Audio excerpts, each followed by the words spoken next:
60,000 মানুষ এই ওয়াজের মধ্যে বসে গেছে। ইতিহাস তো বলার মতো না, ঠিক আছে না? নাকি মিথ্যা কথা বলছি আমি? আমার 9 বছরের ভিতরে আমি এমন ইতিহাস দেখি নাই। আজকে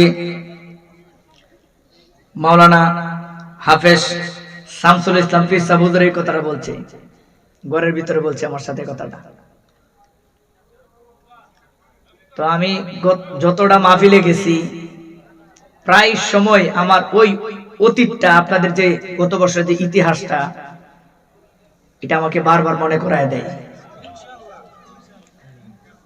আর আজকে এত সুন্দর পরিবেশ করেছেন, নিচে কোনো পানি নাই, নিচে কোনো পানি নাই, সুন্দর বসার ব্যবস্থা করেছেন। সালাম দিছি, মনে হচ্ছে যে হুজুর গত বছর যে খাইছিলাম এরপরে খাই নাই,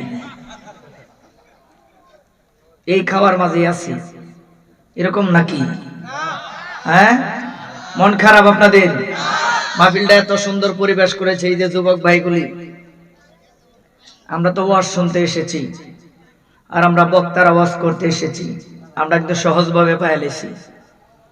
কিন্তু ওরা 10 থেকে 15 দিন যাবত 3 বেলা ঠিক মতো খাবার পর্যন্ত খাইতে পারে নাই। এই মাহফিলটা এই